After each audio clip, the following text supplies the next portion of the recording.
Hello, hello. Welcome to my channel. My name is Emmy from Emmy Evolving. If this is your first time joining me, thank you for finding me. If this is not your first time, thank you for coming back. So, how's everyone doing on this lovely first day of the year? I'm feeling spicy and attitudey, but not. Kind of, but not. Not all the way. It's not full spice yet. So I'm going to be doing a reading for Pisces, Sun, Moon, Rising, and Venus. Also for your cross watchers. Also for those of us who find ourselves on this channel. Without any Piscean anything, you're probably an empath. You're probably needing messages from your soul. So guys, it's the start of 2022. It's a whole lot of twos. 2 is a number of guidance. Guidance to what? Guidance to where? Guidance about what? We're about to find out. We're about to find out. Let me get some cards ready. Okay. Okay. So it's the first day of the year. And we have to set our intention on how exactly we want to experience this year. We have to find the cajonies. We have to find the cajonies to be brave enough to chase after whatever we need to chase after. Okay. I don't know what that is, but it feels appropriate saying it. I don't know what you're supposed to chase after, but it feels appropriate for me to kind of like encourage you to chase something. Okay. To chase something. Something. Let me just get cards. I'm starting to get nervous. Well, no, it's not nervous. It's like an increase in energy. The energy has been like fluctuating all day. A lot of emotions have been kind of like popping up. I know these emotions are not mine. I feel like so many people are experiencing shifts and whatnot. And it might be the collective whole. It might be maybe someone specific. I don't know yet. But we're going to see. All right. So we have this, that, and this. Okay. And what deck? Let's do this one. We're going to start it with this, okay? Oh my God, I just threw the... Did you guys see that? I just totally threw it at myself. Hold up. Hold up, okay? There. That was crazy. Okay, put this down before I hurt myself. Oh my gosh. Ooh. Right off the bat. Ooh. Ooh. We are ungrounded. Okay, we're not grounded right now. We need to make sure that we take a moment to really anchor ourselves into our life again. Okay. Now, oftentimes people will use the new year to start a new way of living, a new this, a new that. Make sure whatever you start is going to be something that is anchored in reality as well as potentiality. Okay. Oh no, I hope you're okay, Angela. I'm very sorry to hear about your loss. I'm very sorry. Oh no. Rebirth. There's a lot of rebirth that's going to occur. Now, you can't be reborn if you don't first have that spiritual transition into a new life, right? You have to first allow to end what is currently happening in order for something new to take its rightful place. And this is about closing chapters or maybe even the whole book, right? Closing that book, putting it away, getting out a new book, maybe a book that is a journal. Maybe instead of just reading other people's stories and sitting on the sideline, this is the year that you are going to get your pen out and start writing a new story for yourself. Not just the next chapter of your life, but the full on next book. Okay. Alchemist. Now, for many of us, we go through a lot of things, right? We go through a lot of things that often will deplete us. These are the things that will cause us to feel as though um, our insecurities are accurate, that we really aren't worth the trouble, we're not worth the time, we're not this, we're not that. How about instead of existing with that type of mindset where it's the depleted, lacking type of mindset where you feel like you lack, let's shift that. What are you? Have you taken the time to really assess what you are right now? And I'm not talking about the negative things about you. Like, newsflash, all of us have negative things about us. All of us have negative things that we have, um, attitude, different parts of our character. Maybe we don't like change, and because we don't like change, we avoid and we don't allow ourselves to grow. And there's just this endless list of things that we might not like about ourselves or that we think other people don't like about us. We're well aware of what's on that list. We don't even need to explore that list at all. What we're not aware of is the parts of us that are valuable, the parts of us that make us irreplaceable. And you're irreplaceable. You know that, right? You add something to someone else's life in such a way that no one else can do that. Now, you might not know this person yet. You might not have crossed paths yet, or maybe you guys haven't talked for a while and now you guys are being prepared to talk to each other again. Who knows? Allow yourself to remain as open as you possibly can, because we don't really know what's happening. We don't really know what direction our soul will lead us towards. If you don't know, why will you try and control, right? What if you think I'm supposed to make a right turn, but in reality, you're supposed to go straight? And if you are hell bent on that right turn, you're probably going to complicate your journey. But that doesn't mean you're never going to find your way. It doesn't mean you're forever lost. Okay.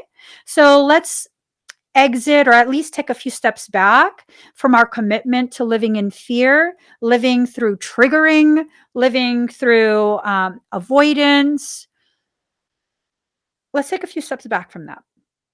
And as we take a few steps back, let's really assess why we went down that way in the first place. And when you can do that for yourself, take a good look at, what's really going on here. You tend to empower yourself. There's a high tendency that you will begin to recognize who you actually are, how far you've come in your journey, how much more you have to go, not like you're lagging, not like you're late, not like you're messing up, more like, okay, let me just finish this part so I can get to the next part. Homeland Foundation. Ooh, that movement. Okay. So for some of us, we've decided to really, really commit to the moving away of something. Maybe it's literal moving away. Maybe we actually left a physical location. Maybe mentally we've checked out from a situation that has just been draining us, stressing us out for no real good reason outside of because we have allowed it. But this tells me you're rebuilding something for yourself. You're rebuilding that solid foundation. Okay. You're discovering the parts of you that you probably still need to explore. And this is not to say that you've had a horrible life thus far and that you should be upset or miserable or anything like that. This is to say you are now being prepared to understand how much more you deserve than what you've just been settling for. Many Pisceans and empaths, we end up settling for things because we don't want to be an issue for other people. We don't want to be difficult. We've been conditioned to believe that everything's our fault, even if it's not, even if you weren't even involved, it's your fault because I mean, I don't know. It's your fault. I'm sure all of us can relate to this.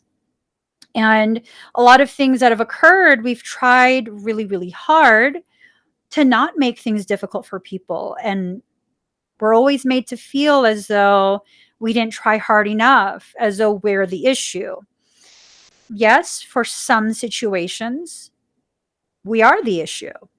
For other situations, we volunteer to take ownership of the issue, therefore making us the issue. Okay? This is a beautiful time for all of us to begin assessing where our level of toxicity actually is. Not just using the lens of spirituality as we know it to be right now, but really looking through the glasses of soul, allowing soul to be the very thing that we use to view our lives. It's okay for you to still have toxic traits. That's okay. You're not being asked or expected to be perfect. And anyone that asks, demands, or expects perfection from you is so far from perfect that they have no right to even expect anything like that from you. Okay? We all still have some type of toxic trait. Now, it's not enough to acknowledge what that toxic trait is. It's time to get to the root of why it exists in the first place and to allow ourselves the time and the space to begin healing the wounds that these toxic traits have burrowed into, like really burrow in there and cause festering of that wound, okay? So this is calling us out. We allowed a lot of imbalance to occur. Maybe we were aware, maybe we weren't aware. Regardless, now that you are aware, time to correct it, okay? It can be something inside you. It could be something inside you because of the situation outside of you or people outside of you. We're all going to have different things going on, and we need to take the time for ourselves to assess ourselves. Okay. Ooh, that passion is upside down. So this is carrying over from 2021. The tail end of 2021 challenged so many of us. Oh, I feel someone. I feel someone.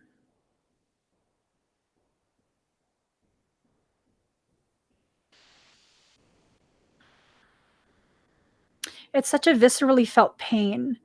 Um,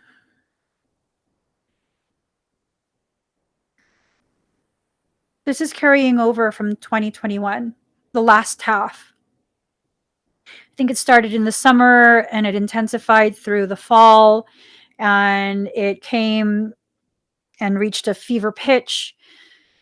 And that fever pitch caused a fracturing that was irreparable. And I think there's a lot of disappointment, a lot of grief, like sadness, that if we don't begin to acknowledge that it exists and that it exists because something either was done to us or we experienced something painful, it stands a very real chance of becoming anger. Anger is unrecognized grief or sadness. Sometimes all our inner child really wants is for us to acknowledge him or her, just to know that you know that they have a need.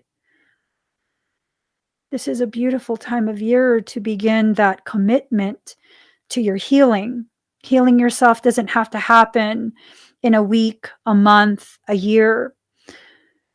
There's no time frame. There's no specific amount of time that you're supposed to take in that process of healing yourself. However, even though there's no specific time frame, you still need to make a decision to commit to that process. And with that commitment, you can begin the process. Okay? Some people think that you can begin the process just by choosing to begin. That's how you set yourself up for a sense of failure. First, fear of failure. Secondly, the solidification of eventual failure. Now, I don't believe in failure. I believe failure is nothing more than a concept to help us understand that we are in the process of learning a different way to do something. That's how I see failure. I don't believe that you can fail at anything in life. I believe that sometimes you'll attempt things, projects, opportunities that are not aligned with where you're supposed to go, and those will not be allowed to continue all the way through to fruition. Does that mean it's a failure? No, it's a redirection. And that's it. You know, it's a redirection. Autumn was upside down. So remember, I was saying sometime in summer. So, okay, first and foremost, when we plow the fields like this, it's usually like springtime. That looks more like end of summertime, where a lot of the things have been already harvested and they're kind of like preparing the field to just be dormant, right? There's a lack of balance that occurred, and that lack of balance caused an upside down passion throughout autumn. And that's what got very much um, festered. It's something that maybe became more infected, more. It's not fully necrotic where the flesh is rotting and you can't salvage it, like you have to just excise it. No, this is something that could have been salvaged. It's maybe a relationship, partnership, something. It could have been salvaged, but it was allowed to get so bad that it finally became this thing of no, it's not getting salvaged. It's something that, neither wants to do their part. And so that's that. It was a power issue. Are you going to carry this through into the new year? This power issue? Is it you that was struggling not to control someone else? Or was it you struggling with a person trying to control you? I think for the most part, kind of like in general terms, um, typically when people try and control others, it's more common for them to have no problem with that. It's more common for the controlling person to not be willing or able to take accountability for their behavior. I don't know if that's you. I mean, I'm going to leave you to decide whether it was you that had the control issues or not. Okay. If you're going to carry it through, your spring is going to be upside down as well. And maybe this is more of a message that you just need time to process whatever happened at the end of 2021. You need to look at yourself in the mirror. You need to allow your shadow aspects to be seen, to be acknowledged. Most of your power comes or hides in your shadow. What is the shadow aspect? First and foremost, that is the part of you where all these components of your character, integrity, whatever it is, that's where it gets hidden away if society tells you you're not allowed to be that. That's your shadow self. The part of you that makes you such a neuro divergent, powerful being, society tends to not like that, especially if you're an adult right now. Um, for many of the adults, society was not willing or able or ready to give you the freedom to exist, to have the authority over your life. They, for so many generations, needed us to play specific roles and do specific things and, stay in our specific lanes because that's how we're supposed to live. As more of these new children have been born and the young adults who are, some of the first waves of the new children, They really pave the path for everyone else who follows behind. First it was the indigos, then it was the crystals and the rainbows, diamond rays, double diamond sun, double diamond emerald sun. Like, there's so many new waves of children, and with each new wave, a new height of potentiality is being presented.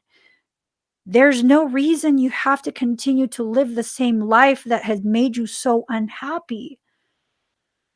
Now, this is not the kind of channel that's like toxic positivity. I mean, we're not just going to set an intention, get some pictures, put it on a board. And no, those are wonderful things to get you started. You're going to need both your hands, your eyes, your ears, your mind to be able to put together these components that your soul is asking you to put together. You want that life with the people who love you and, that dream life? You have to build it before they come. You have to build it first, and then they will come. That's what you're tasked with. Building the foundation of the new life. Let me find it. Here. Foundation. Right? Foundation. You have to build that foundation. You have to allow yourself to find the courage within yourself. You just have to. If you're not willing to, then I mean, you can go ahead and convince yourself that if you will it into being, then it will happen.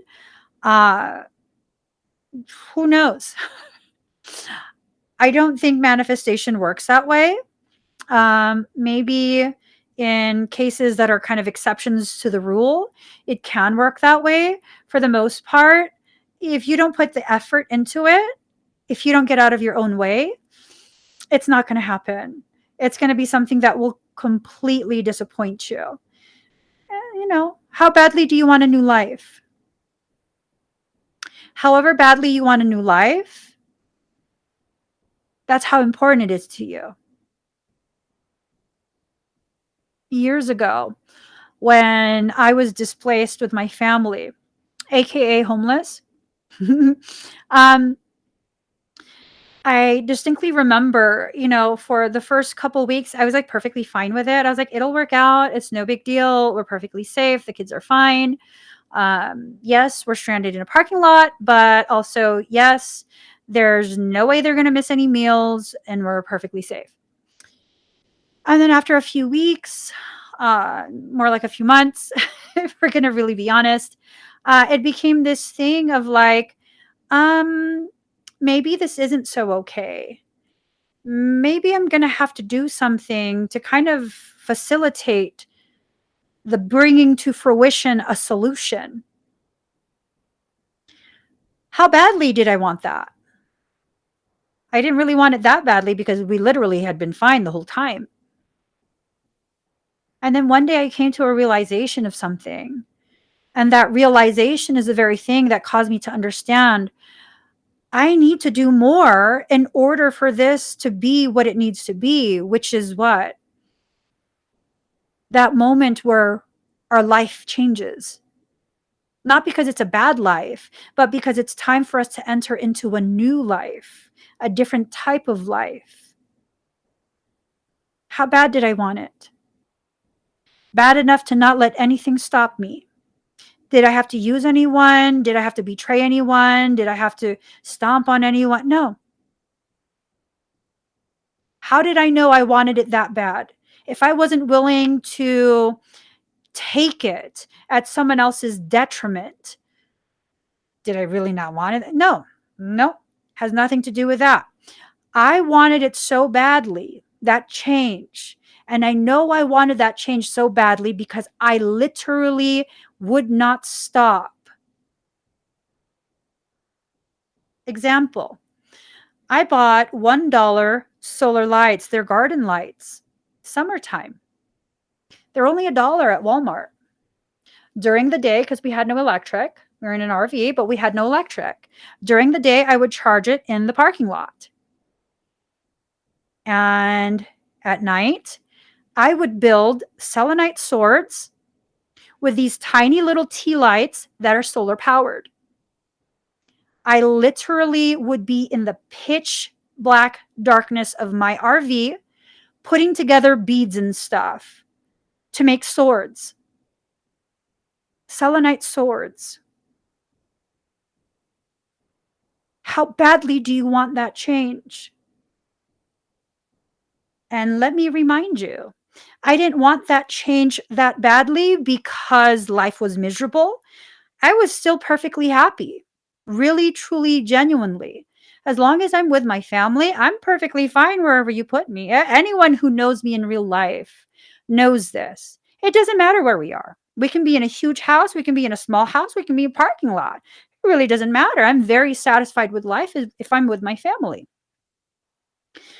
What drove me to not stop until we achieve the kind of change we deserve is because I realize just because I'm content with this does not mean this is all we deserve. My journey has been about learning how to receive, not just receive when people give to me, but receive what is rightfully mine, what I have rightfully worked so hard for. How many of you have done this? Where you work so hard only to give it all away because how dare you be properly receiving what is rightfully yours? How dare you? No, not how dare you. If you're going to say the how dare you stuff, you better follow it with the proper words. What do I mean by this? The only proper how dare you is, how dare you not allow creation to provide for you what it rightfully wants to give you? How dare you refuse to accept the love, support, opportunity, all of that is rightfully yours? What is rightfully yours is not taken from someone else. It's something that's given to you and received by you when you are mature enough to receive it. I wasn't ready to receive that, not because I didn't deserve it yet. It was because I wasn't mature enough emotionally, mentally, spiritually, energetically, socially. Oh my goodness. The amount of maturing that occurred as I was baking in the heat of that sun in that parking lot. Beautiful, beautiful experience. To this day, my kids still talk about that every once in a while. To this day, they don't refer to it as, remember when we were homeless and stuck? No. And we did not teach them this. To this day, even my youngest refers to it as, remember our RV adventures? He just brought it up like a couple weeks ago, maybe 2 weeks ago, 3 weeks ago. He brought it up right before we were heading to bed. And he said, remember our RV adventures? I was like, yeah, I remember. Did you like that? And he said, yeah, it was fun. It was so peaceful.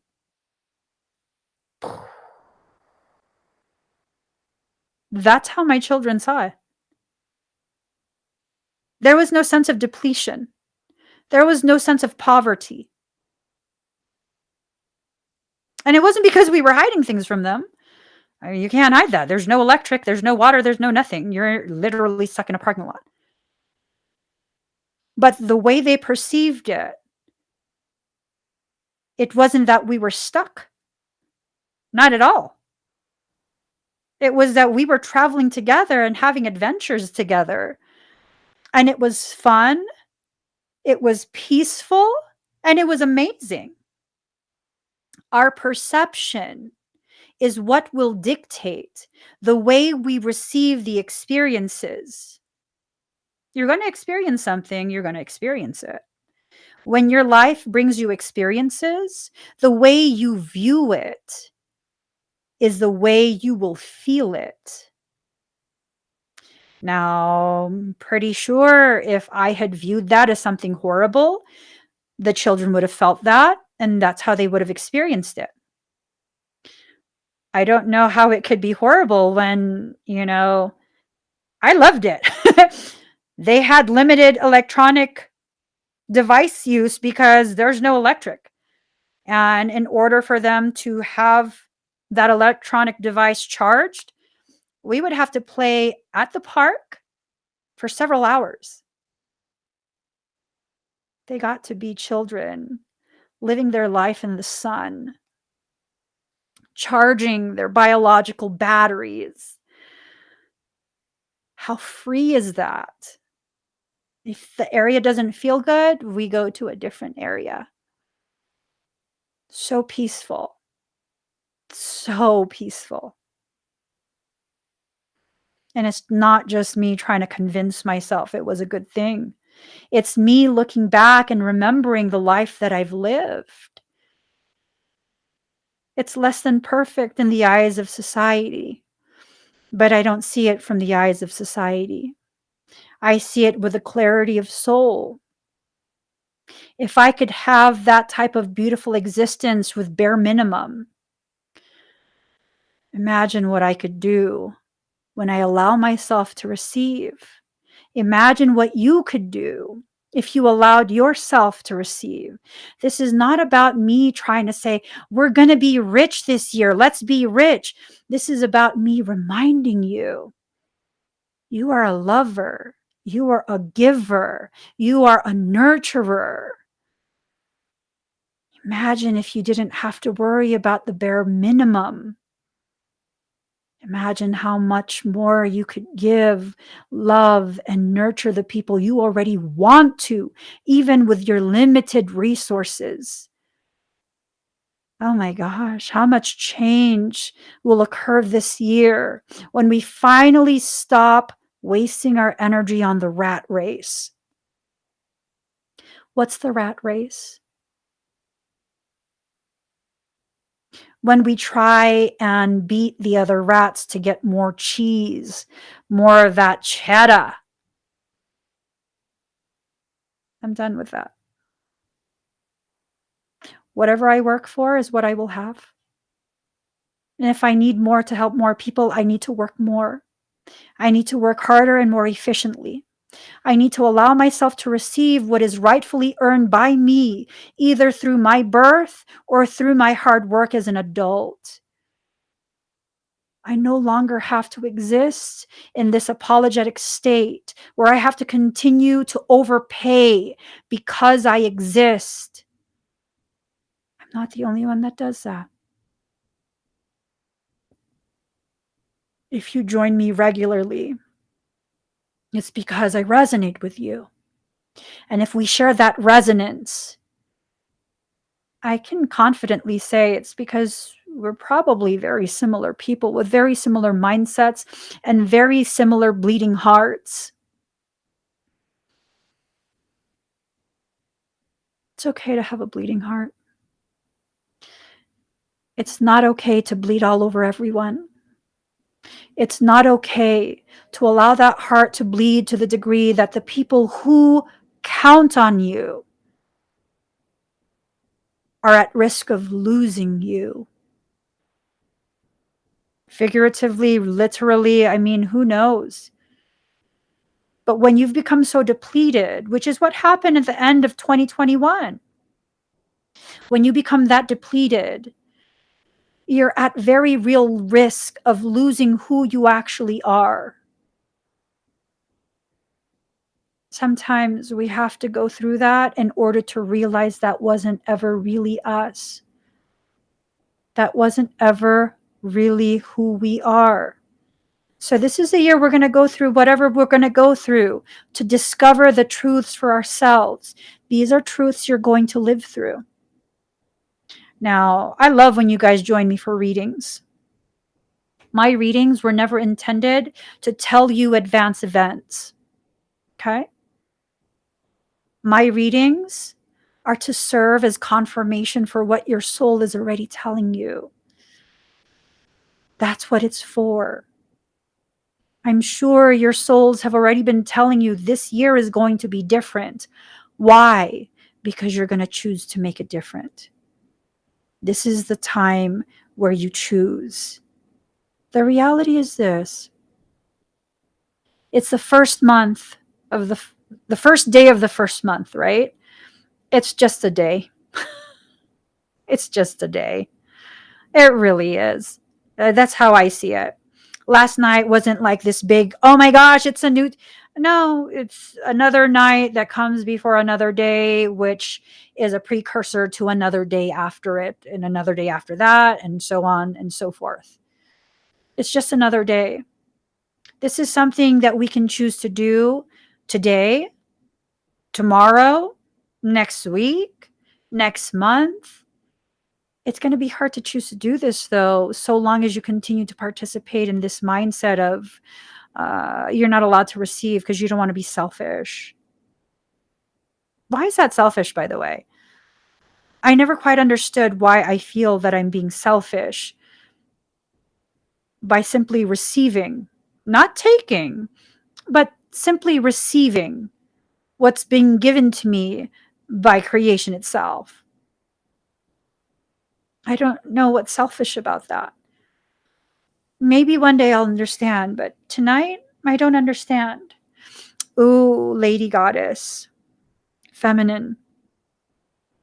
We all have that masculine and feminine aspect inside ourselves. This might be the period of your journey where you allow the mama bear in you to begin loving on you, protecting you, providing for you. Something amazing changed in me since that 1221 portal.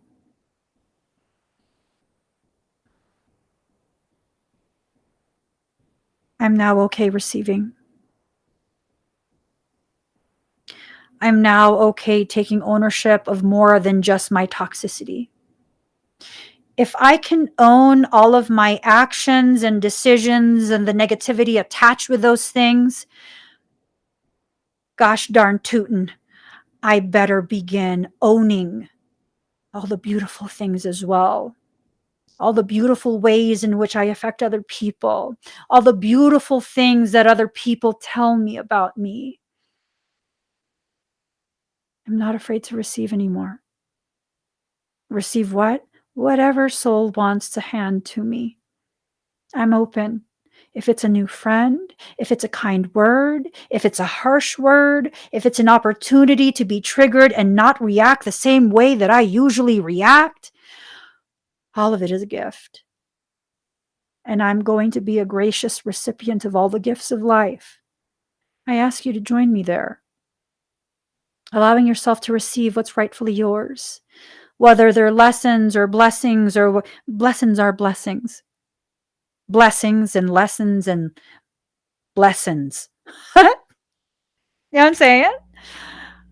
Just really being fully in that process, not intellectualizing the process, not trying to spiritualize the process, but just being in that, marinating in that, and allowing all those juices and flavors of soul to soak all the way through to your core so you could live a flavorful life. One with lots of like, ooh, yummies. Oh my gosh. We're entering winter, right? Watchtower of the North, winter. This is the perfect time. This is the perfect time to work on yourself, work on your own. Ritual invocation in reverse. This is telling me this is not a group project. This is a solo mission, okay? Um,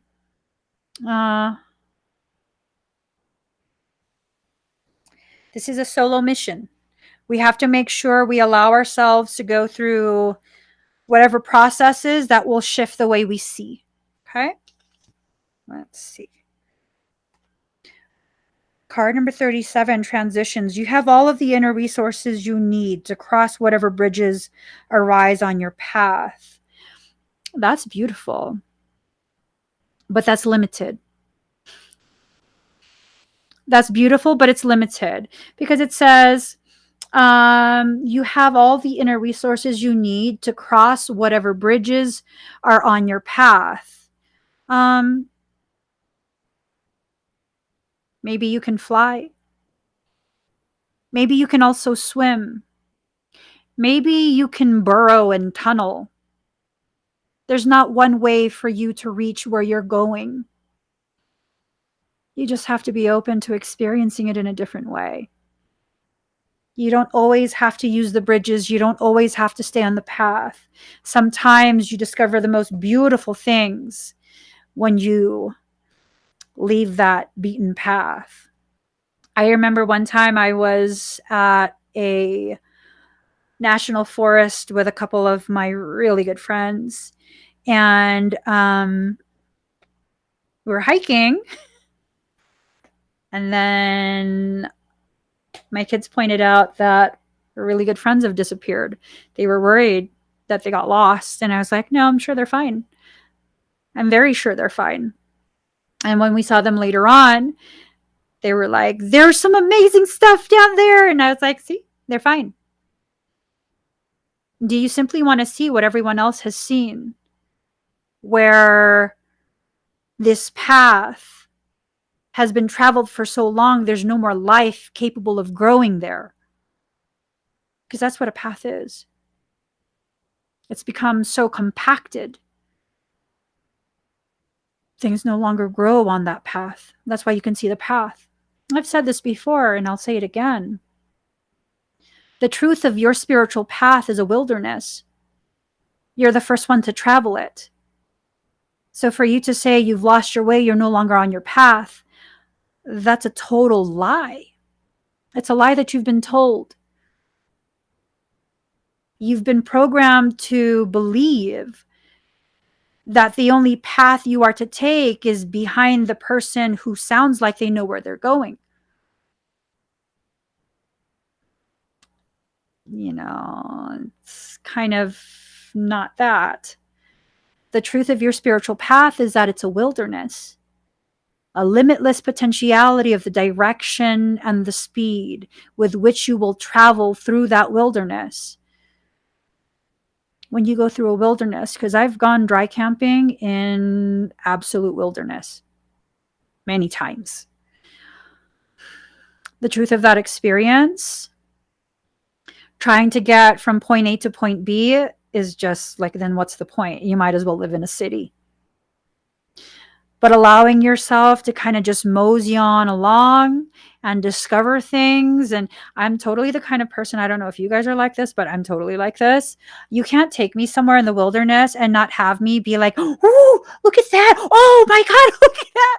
And just taking pictures of the randomest things. Seriously. You put me and my kids in a wilderness, by the time we get to wherever it is we're supposed to go, we have rocks in our pockets and a whole bunch of sticks. I don't know why we do this, but it's amazing. It's fun. And then I get to spend time later on looking at every little thing.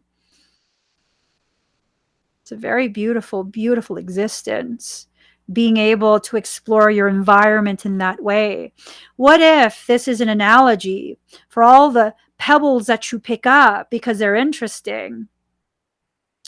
Those are all the people you'll come across. Some of them, they're interesting for a moment, but when you take the time to really look at it and really assess it, whatever special quality you thought it had when you first picked it up and carried it with you, it's no longer there. And you kind of wonder, why did I pick this up? And then you just let it go. You leave it where it is. You don't have to vilify it. You don't have to attack it. You don't have to accuse it of what, tricking you. These are the people in our lives. When it's time to let it go, you let that pebble go.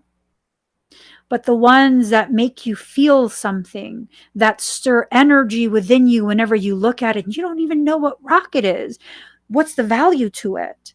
Is there a dollar value, or is it valuable because it stirs your energy and your feelings? Those people, those pebbles, we hold on to them for a while. And that's okay. I have some pebbles that I've held on to for a very long time. I have this huge hagstone. We went to the beach a few years back, and I don't know if you know what a hagstone is. It's like a rock with like a perfectly drilled hole. It's not drilled. It's some, I think, like a sea snail or something like that. It ends up burrowing in it, and it creates a hole all the way through sometimes. And I found one, and it was huge. It's probably like 10 pounds, 15 pounds. And I carried it with me through the beach. And this was not a sandy beach line, it was all rocks and stuff. So I'm climbing rocks with like a 10 or 15-pound hagstone. And I had to tie my sweatpants really tight around the waist because they kept falling off because I had so many other rocks in my pockets. Typical Piscean empath. We carry so many people with us, oblivious of the weight, oblivious of how much we're carrying so unnecessarily, you know? To me, it was worth it. My husband, he sees me doing that. He's like, what are you doing? Put some back. You can't bring all of that. And I'm like, yes, I can. And he'll tell me, I won't carry that. That's fine. I'm not asking you to. I'll carry all of it.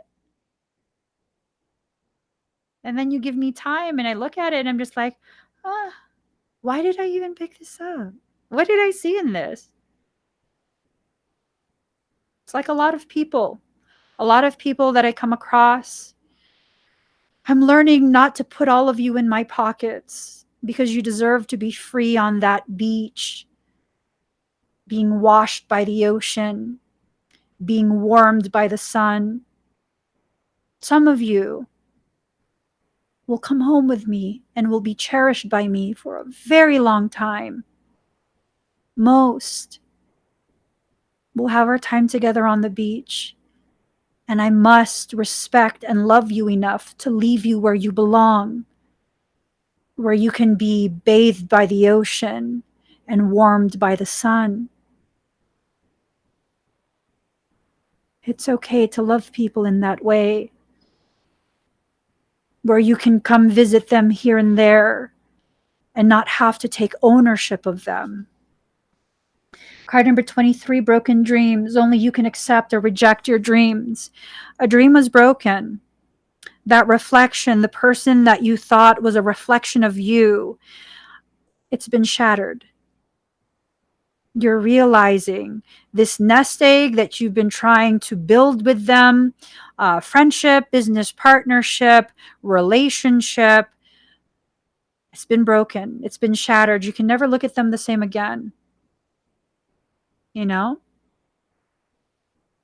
You can never look at them the same again. Once something happens, especially in a romantic relationship, if you don't possess the ability or willingness to move forward from it and build a new relationship, a new type of connection, you're going to hurt your own feelings and break your own heart. Once a relationship goes through something profound, it can never return back to what it was before that experience. It just can't. It can't. I'm very sorry. It's not to say that you can't work it out and stay together. Some people are able to. Some people are able to grow beyond, not forget, but create something new that allows for that difficult experience to be integrated into the foundation and further stabilize the foundation from which you will build something bigger. But you have to be honest with yourself if that's what you have or not. Are you committed to a potentiality that's not guaranteed? Are you committed to that because you saw the potential And now, like, we have to do it until we reach that potential because I saw it already. Well, the most difficult thing about being a precog or a prophetess or whatever you want to call it, if you see a future event, it's based on the current trajectory of that manifested destiny. You change one component, the trajectory is shifted. You change two components, it's further shifted. The more components change, the further away you get from hitting that actual mark. Here's the most frustrating part. If you change a mindset, all bets are off. If you change that mindset, all bets are literally off. For example, if you allow yourself to think one thing, it's probably going to take you all the way, right? It's probably going to take you all the way to this or that. Now,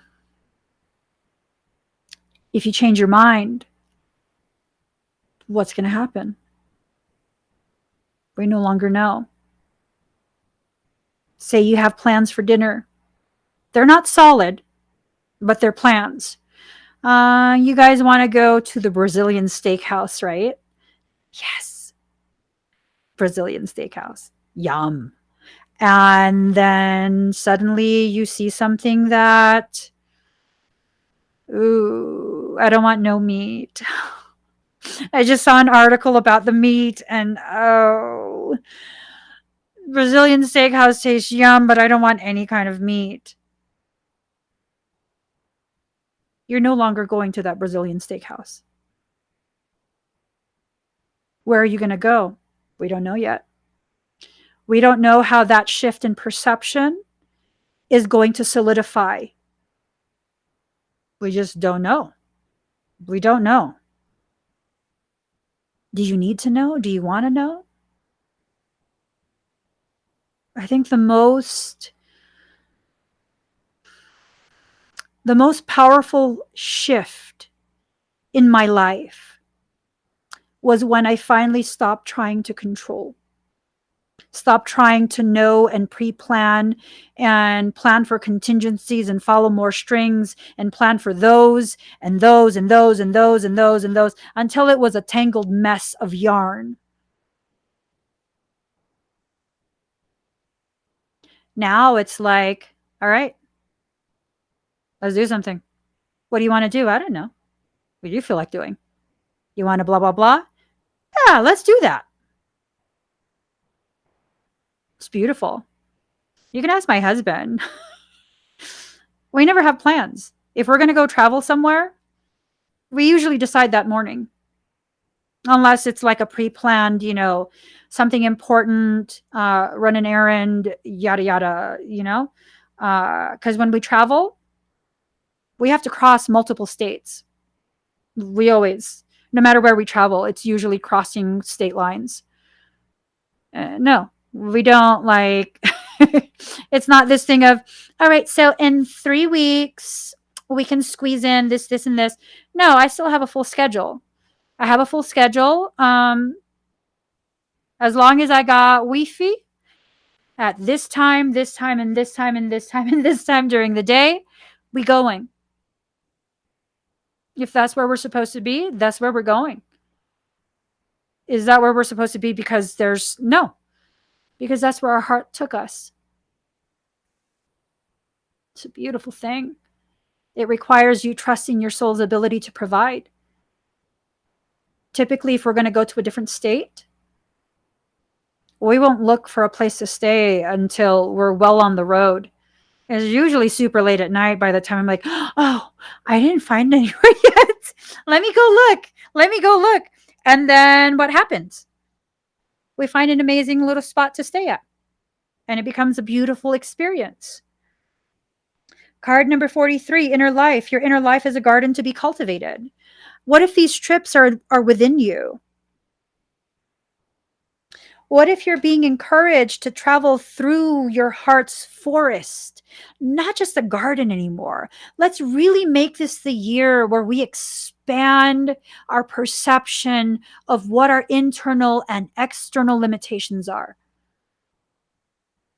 Let's like really expand it.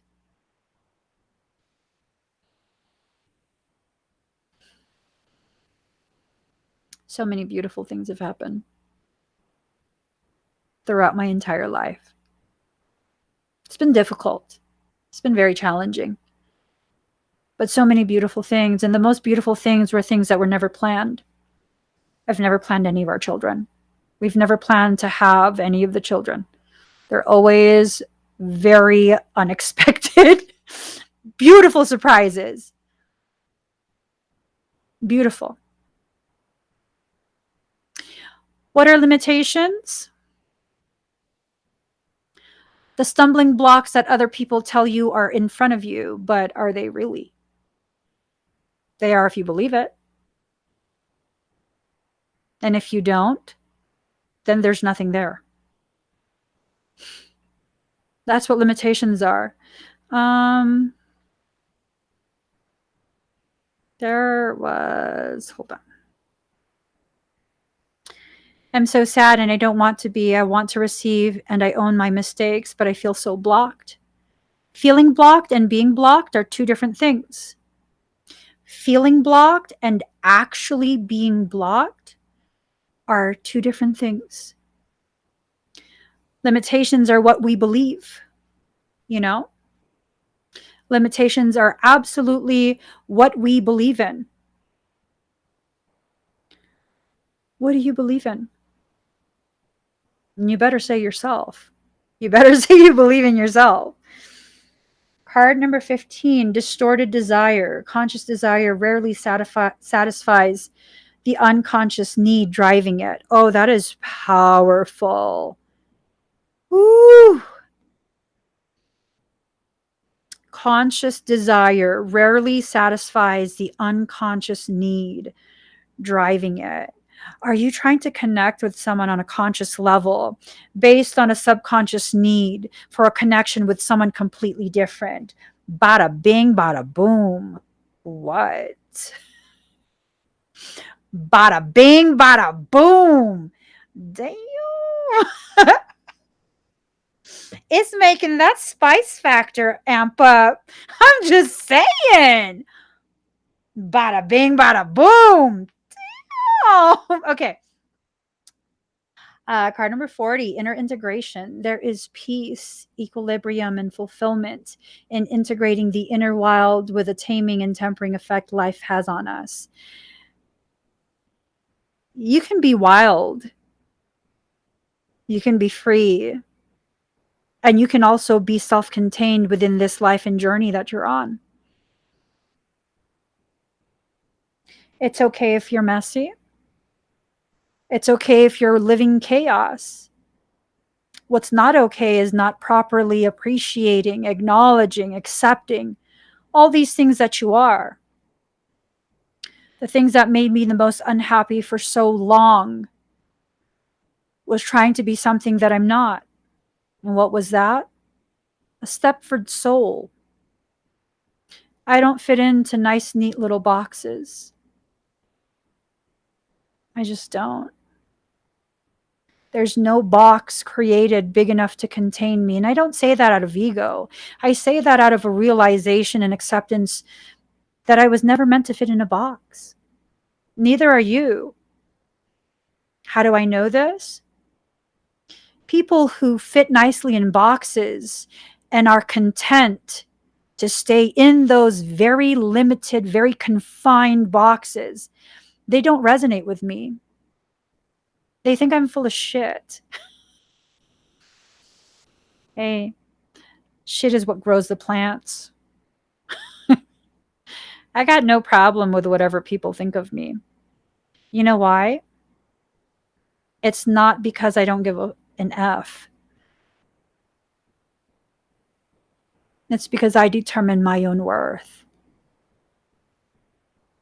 And then I decide whether you are allowed to share space with me and agree or disagree with the worth that I've determined for myself. Box wrecker. I realized I didn't even come in a box. There's no box to wreck. There's no box to wreck for me. Do you guys come in boxes? There's no box to wreck. That need to wreck a box, I don't know. I don't know what you need to do. Card number 31, intention. Lacking personal direction begets confusion and life as a pawn to someone else's game of chess. Speaking of boxes, all the pawns have to stay in their square. A square is a one-dimensional box. I'm just saying. Lacking personal direction begets confusion. Here's the thing, though. If we're talking about personal direction and the reality of your spiritual path is a wilderness, any direction you choose is right, is correct, is appropriate. You'll come across people this year, because everyone's spiritual now, right?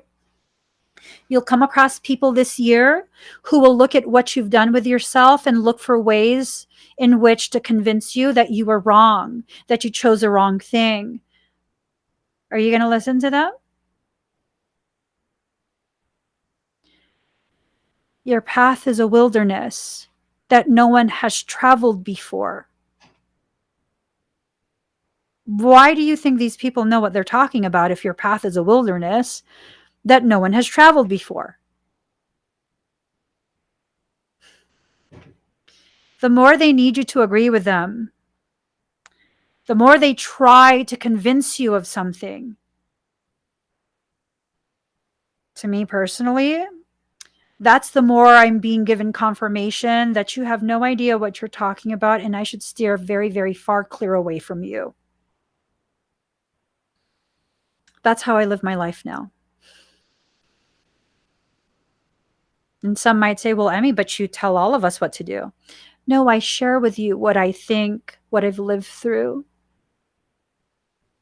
my perceptions based on what I've experienced. And then I free you to decide how to use that. You can disregard it, which that's perfectly fine with me. You never had to take it in. Or you can see how it applies to your life and your journey. Or you can just store it away for a later time. Maybe it's too much to process right now. Maybe it's something that just triggers you because of other events that you've lived through. That's a valid reaction to what I say and me as a person. That's valid.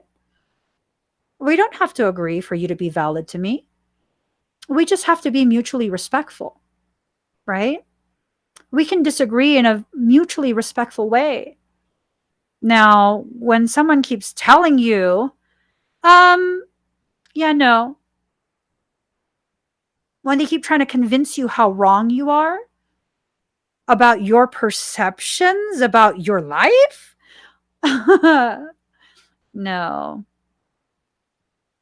Just because they sound convincing doesn't mean you allow yourself to be convinced. But I mean, how could they be wrong? They sound so accurate. They sound so like convinced.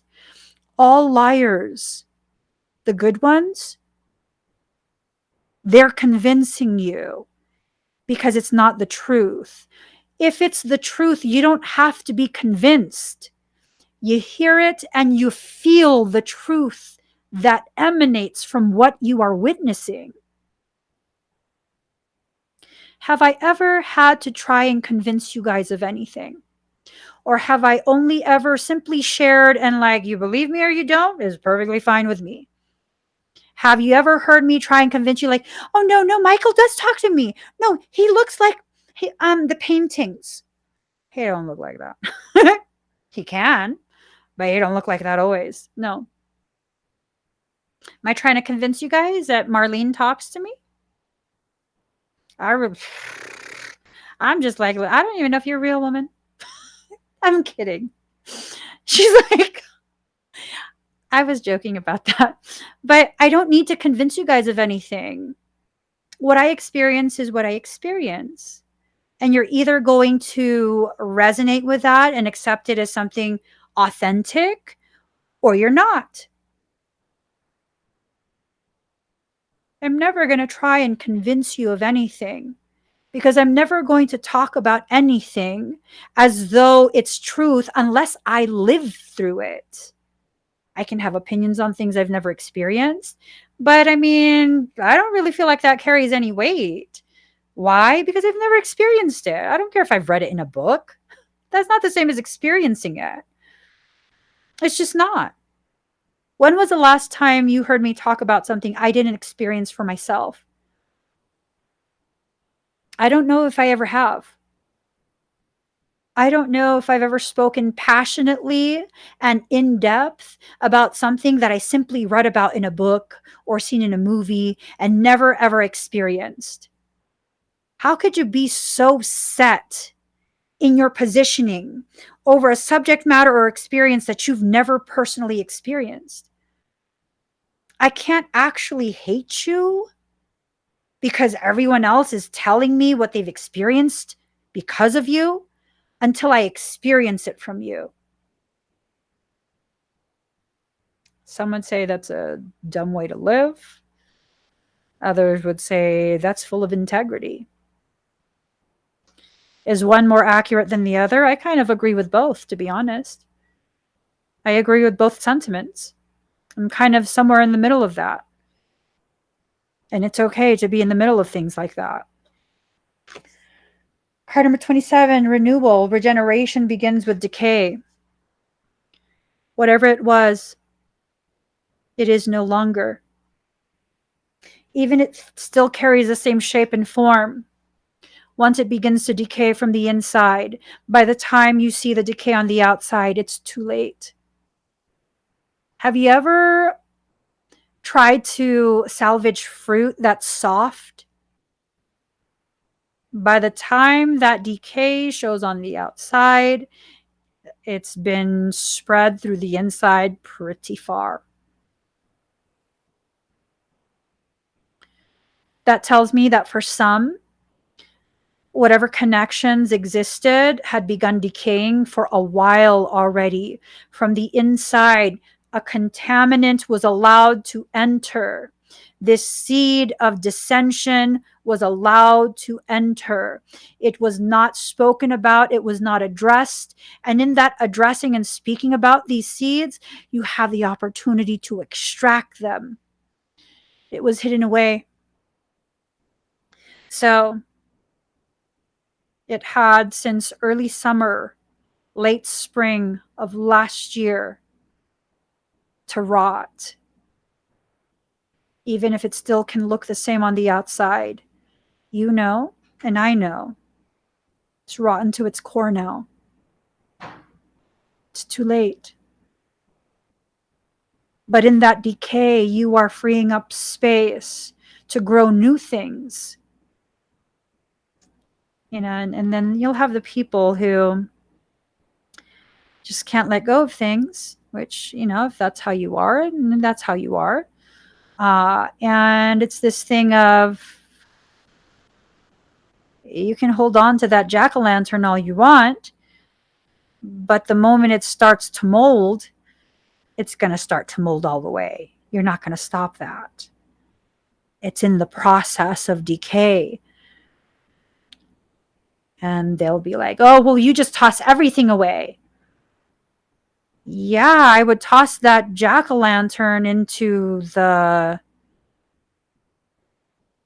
compost. It can be recycled. Well, you're just going to let it rot. Yeah, that's part of the harvesting of the nutritious portion of it. So it can be reincorporated into my soil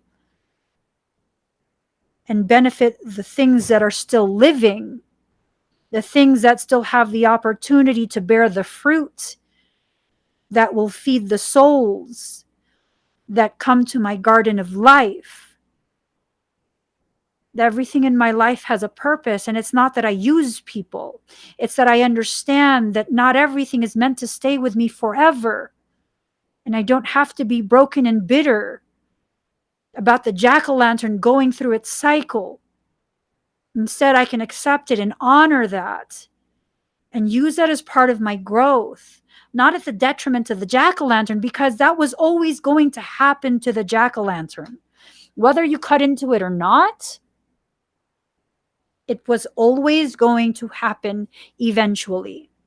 And here's the thing, speaking on that analogy of jack-o'-lanterns, sometimes when we don't adorn things, when we don't try and shape the people in our life into what aesthetic we want them to be, it has a potentiality of lasting much longer. Because really, if you look at a jack-o'-lantern, how do we make them? We have to cut into the pumpkin, right? As soon as you cut into the pumpkin and carve it, you have to first scrape out all the seeds, clean it out completely, and then you put your awesome design, and then the rotting process is accelerated. Sometimes this is what happens when we make jack-o'-lanterns out of the people of our lives. It's a novelty. It's this flash in the pan for one night, couple weeks, and then we wonder why it doesn't last. And we can be like, but I didn't parade them around. The purpose of a jack-o'-lantern is for decoration. You use them as an accessory to add to your street value, like decoration. We can't use people in that way. We just can't. Not with any beneficial, no, that's never going to end good. It's just not. Card number 32, Eternal Gatekeeper. Acknowledge, assert, and protect what is right for you. Acknowledge, assert, and protect what is right for you. What is right for you?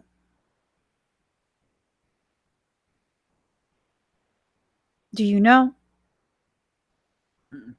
Excuse me. What are you gatekeeping?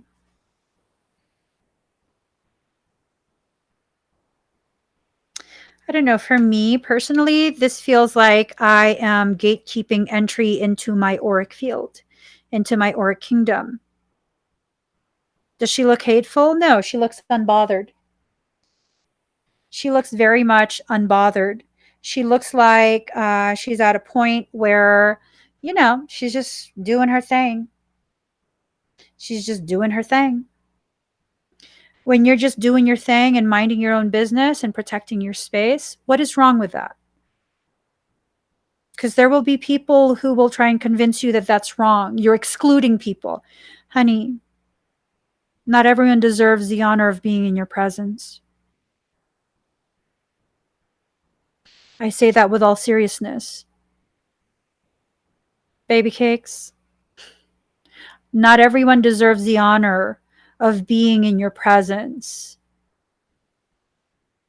That's just the reality. Just like you don't always deserve the honor of being in someone else's presence. You have to pick and choose who you will give entry to. And if you're just going to allow anyone in, this year is going to be a repeat of last year. If you are going to continue with the same behavioral patterns, thought patterns, processing, perception, you are guaranteed to repeat the same thing as last year and further dampen your spirits even more. But I mean, I tried everything you said and none of it worked. It's still the same thing. But did you change the way you see things? Well, how am I going to change the way I see things if it's still the same thing? Well, maybe it's the same thing because of you seeing it as the same thing. Yeah, I'm totally serious. I'm totally serious. If you continue to see a situation as nothing but the same thing, it will continue to be the same thing. I'm not talking about lying to yourself. I'm talking about viewing it from a different perspective. If you see an event this year from a different perspective, you can then begin to understand it from a different point of view, where you can begin to possibly see what your soul is trying to teach you using the same type of situation. It's all about your growth. It boils down to, how will you choose to grow? How are you going to choose to grow? Are you going to choose to grow yourself with compassion? That doesn't mean you're going to have zero pain. It just means when you feel the pain, you're going to tend to yourself more than when you don't show yourself compassion, right? And when you tend to that pain, you don't hurt as badly. I saw this video last night. Early stages of trench foot. Oh my gosh. Oh my gosh. Trench foot. He was out in the field. He didn't bring his socks. Oh, Lord. And I'm like reading in the comments, because I've never been out in the field like that. I'm just like, oh no. And everyone who is familiar with these types of drills and field whatever, they're all like, you didn't bring your socks, because apparently they all know the moment you start to feel like squishy, boggy feet, you stop what you're doing and you change your socks. That's how you protect your feet. Oh man, that's a form of self-compassion. Making sure like you take care of it.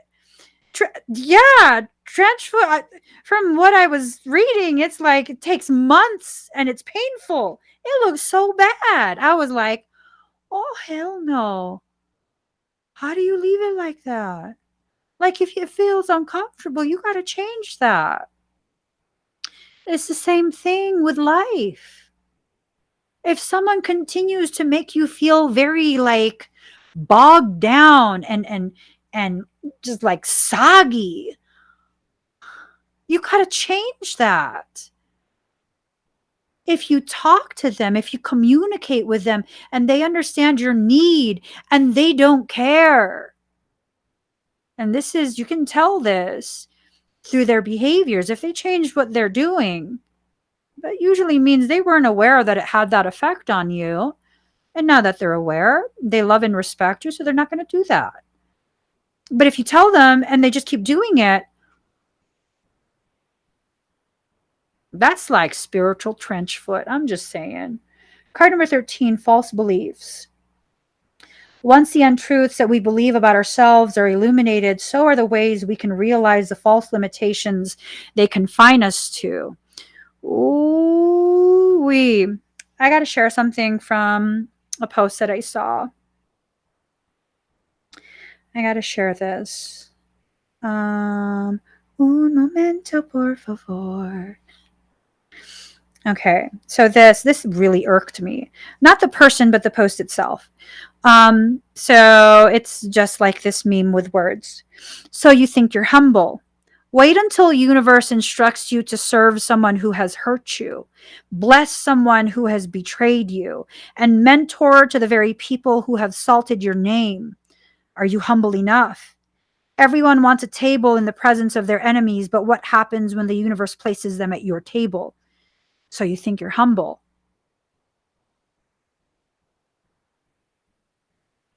What? What in the hot, holy, spiritual, bypassing WTF did you say?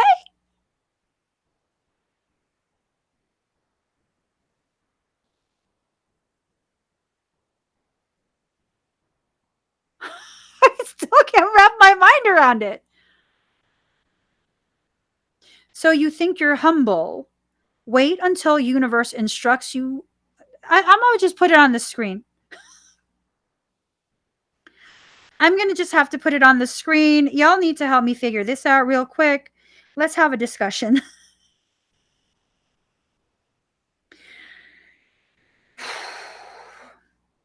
Dear sweet baby Jesus, take the wheel. Take the wheel. 1 second. Un momento, por favor. Un momento, por favor. We need this for a moment. Give me a second. Oops.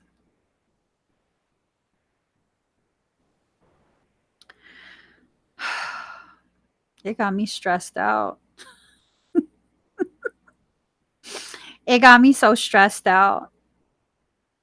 So you think you're humble. Wait until the universe instructs you serve someone who has hurt you, bless someone who has betrayed you, and mentor to the very people who have salted your name. Are you humble enough? What does that even have to do with humbleness? Everyone wants a table in the presence of their enemies, but what happens when the universe places them at your table? I don't want a table in the presence of my enemy. Are you kidding me?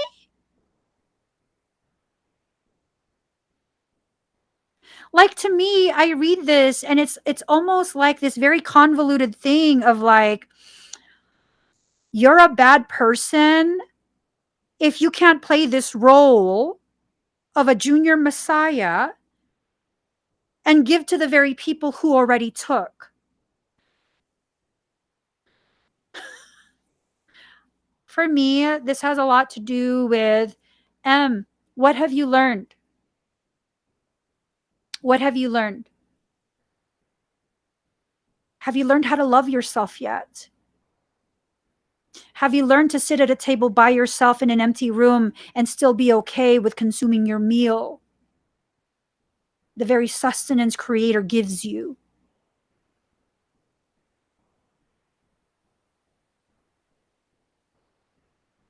Part of the lessons that I've learned is when to say no, when to close the door, when to allow myself to move forward, when to love myself enough. And here, this too. Hey, Nancy, if you're my enemy, you can't sit at my table. I don't have enemies. That's why I don't understand that whole post. It's not the person that posted it, it's the post itself. Everyone wants a table in the presence of their enemies? And that's supposed to be spiritual? A spiritual lesson in what? I don't have enemies. I don't want to be positioned so that people can see me and this lavish table with all this food that what I'm gonna keep for myself or just have select people eat from. That's not how my heart functions. If I have a table, it's going to be a buffet. I'm not going to sit at the table. I'm going to make a little plate. I'm going to just be somewhere in the room. Everybody, come on, food's ready. Come on, everybody, come eat. The concepts that we live with. I don't know. I don't know. And does that mean that I need to be vengeful just because someone did something bad to me? No.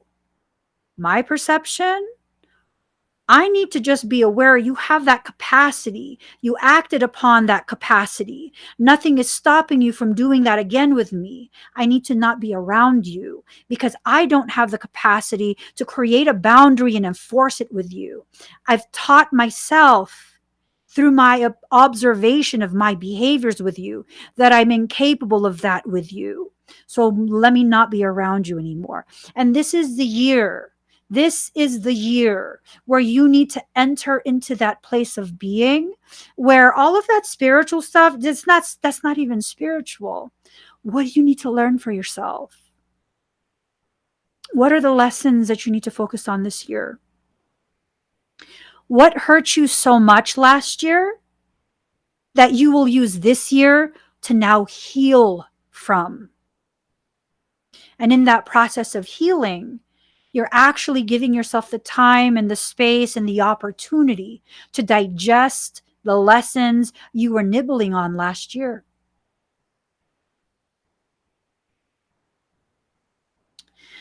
Yeah, I think they are confusing forgiveness and being humble and self-love and boundaries and all of that.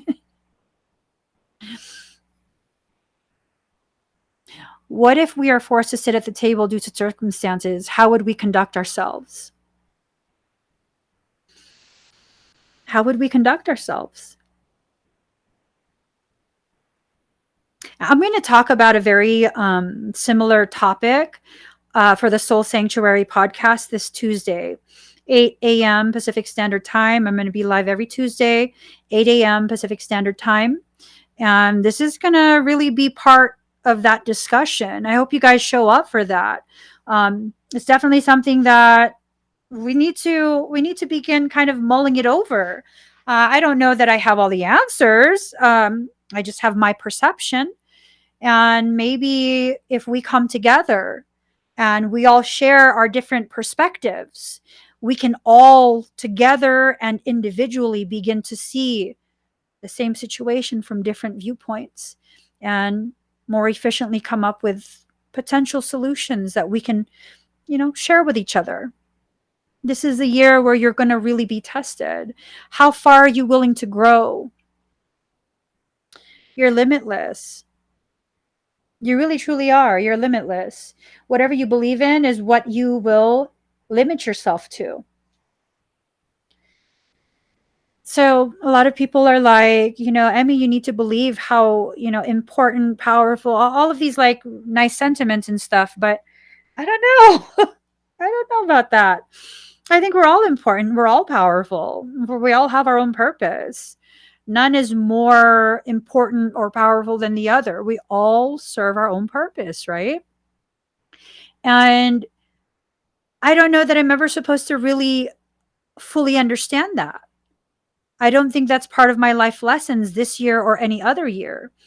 I think in my not knowing who and what I am, I don't have this concrete expectation of how far I can go. You see how that serves me? I'm going somewhere. It's going to be far. I don't know where. I don't know what. I don't know when. I just know I'm moving. I'm trucking along. Just trucking along. That's a beautiful thing. People would say, like, oh, Emmy, you're so humble. Am I humble or just clueless? Who knows? I don't know that I'm humble. I don't know that I'm not. I'm confused about myself most of the time. And that's a powerful place to be because in that confusion, I'm gifted with the opportunity to explore this and that and everything in between. Well, let me share this with you. Years ago, someone was trying to argue with me on social media, and they were trying to shoehorn me into this argument. And how did they try and bait me? Well, then define God, is what they said to me, right? You want me to define God? Well, God is undefinable. The moment you begin defining God is the moment you begin to limit God, which then it's no longer God. So then it's a loaded question. But I'll give you an answer anyways. You want me to define God? Simple. The everything, the nothing, and the spaces in between.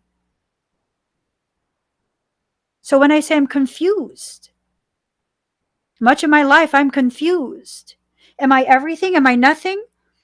Am I the spaces in between? This is the exploratory journey of a lesser shard of God. Am I saying I am God? I say I come from God. I'm made of God.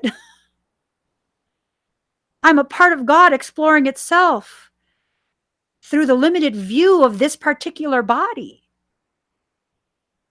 Does that mean I'm better than you because I'm aware of the fact that I come from God and made of God and willed into being by God? No, it means I think you're the same too. Come on now. Hello. Hello. That means you're the same thing too. Oh my God. Really? You did not know? Literally, all of us are the same thing too. So we're supposed to be different. We're supposed to have some similarities with each other because we come from the same thing, but are we all the same person? No. That was never part of the plan. It's not supposed to be all the same person because then that's not efficient. And creation is about efficiency. Why do you think we evolve and lose certain parts of us? Did you know snakes still have like the residual leg bones? They're little tiny ones. But it became more efficient to crawl on the ground. So it lost that. Ooh, some people, not just one person, but some people are speculating, what if, it's going to blow your mind, what if T-Rexes are actually wyverns, winged dragons? I was like, what? Oh my God. We don't know. Emotions. Allow your emotions to guide you, but don't let it take control. Okay? Allow it to guide you, but don't let it take control. It's important for you to really just be in the process, be aware and logical while you're also allowing all the emotions. Just being a complete being is what I'm talking about. Whole being wellness is what I'm talking about. You can't be all logic. You can't be all emotion. You have to be this beautiful space where the two can dance together. A beautiful space where your parts can dance together. Celebration. It's time for you to celebrate yourself. You think life has buried you? You're the seed. Your tears are what water you. Everything in your life that's decayed is the soil that you grow from. It's beautiful potentialities that are waiting for you to get out of your own way. For some of us, it's this analogy of we want to landscape the garden. We want it to be low maintenance. So we're going to go ahead and take this ground covering and we're going to cover the ground. And then we're going to put rocks on top. And although that might look beautiful, it absolutely blocks your seed from sprouting. But not always. The rose that grew from concrete.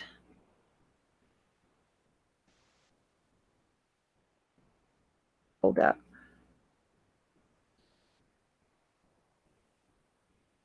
I got to hear this. Did you hear about the rose that grew from a crack in the concrete? Proving nature's law is wrong, it learned to walk without having feet. Funny it seems, but by keeping its dreams, it learned to breathe fresh air. Long live the rose that grew from concrete when no one else ever cared. Oh.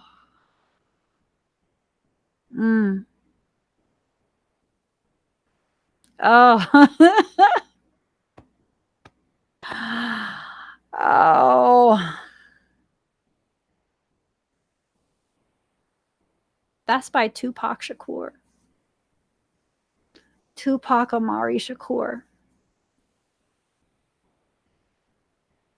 Society failed to recognize a prophet in their midst. It will be a very long time before we see another with cognitive function the way his was created. He was not a thug. He was a prophet, assimilated into his environment. In the process of positive disintegration, in order to lead the way out. And that's why he was executed. It was not gang stuff. I don't believe it was. It was not gang stuff. Just like John Lennon was not gang stuff. It was not a crazy fan. Just like Bob Marley getting shot. All the prophets that come with a promise to lead the people out of the bondage of that land. Protect your prophets. They know the way home. Home, as in you. They help you find yourself and bring yourself back home to you. I tell you, protect your prophets. They know the way. Strength. You have the strength to overcome. You have the strength to learn to a degree you never thought you could. You have to. You have to find that strength, and then you have to choose to use it. For strength is not strength unless it's being used. Self-worth. This is the year you find out what that worth is. For the people in your environment this year, they will show you how much they value you or show you how much disregard they have for you. The first time they show you, believe them and act accordingly. You will not be sloppy seconds. You will not be stored in the pantry.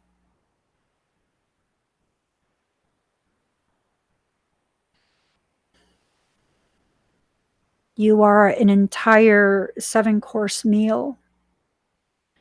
From appetizer to dessert. You are the everything, the nothing, and the spaces in between. Not only are you the entire meal, you are the table and the banquet hall.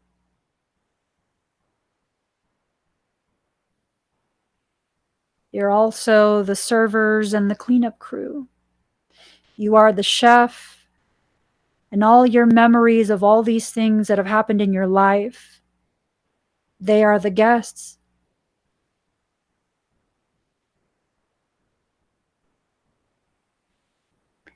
Time out.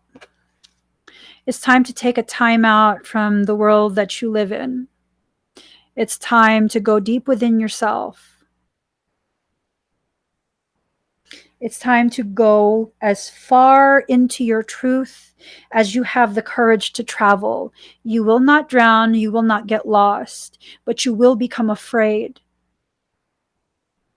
Why? Because these are parts of you that you have lost touch with for so long. And just like old lovers that you plan to meet again, you have that fear. You have that uncertainty. Where will this lead? How will this go? Will they think I've changed in a good way? Will they think I've changed in a bad?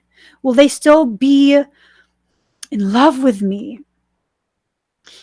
Someone once was like debating shadows with me. They're like, shadows are evil. Why would you say that? What is evil about a shadow?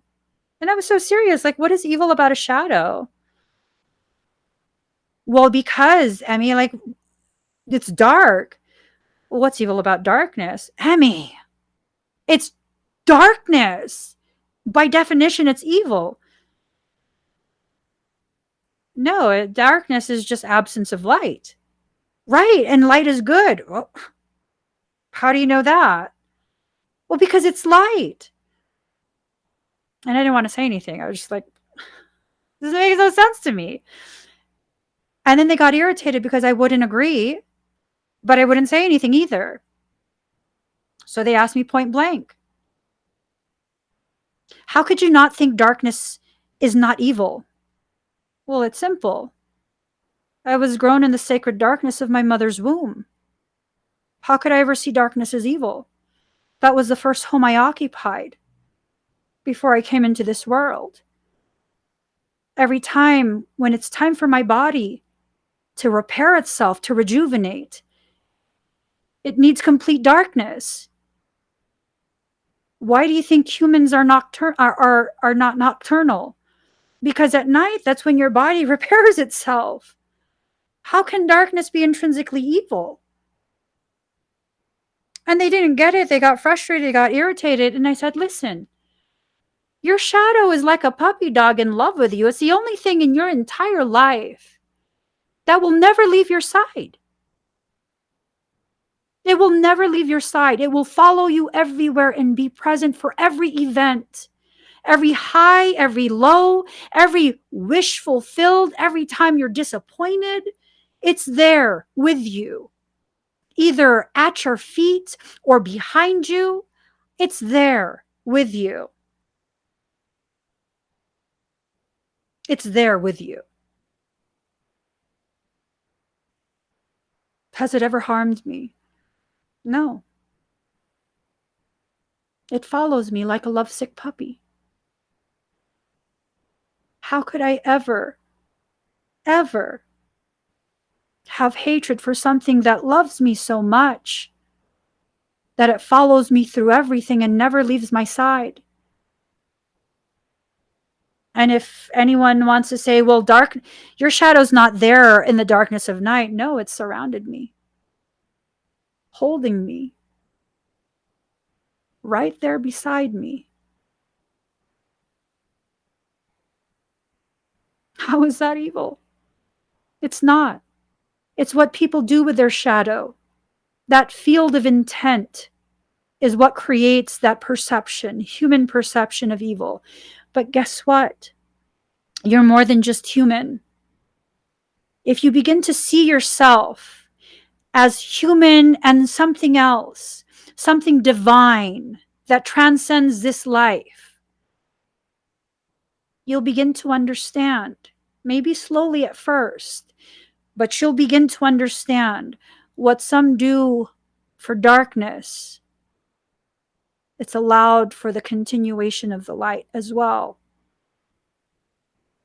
Every dark thing, every malicious intent that's been directed at me has also served me. It served me. All the times that people tried to shut me up and take me out of public view, and they tried real hard. What did that do? How did that serve me? People are like, oh, no, Emmy, they were just mean. How are you going to excuse that? I'm not excusing that. They still have to be held accountable for what they did, the way they chose to treat me and malign me with zero provocation. But it served me nonetheless, because guess what? It triggered this discomfort, which then triggered my stubbornness and my rebelliousness. You want me to shut up? Let me talk louder. You want me to disappear? Let me live stream every motherfucking day then.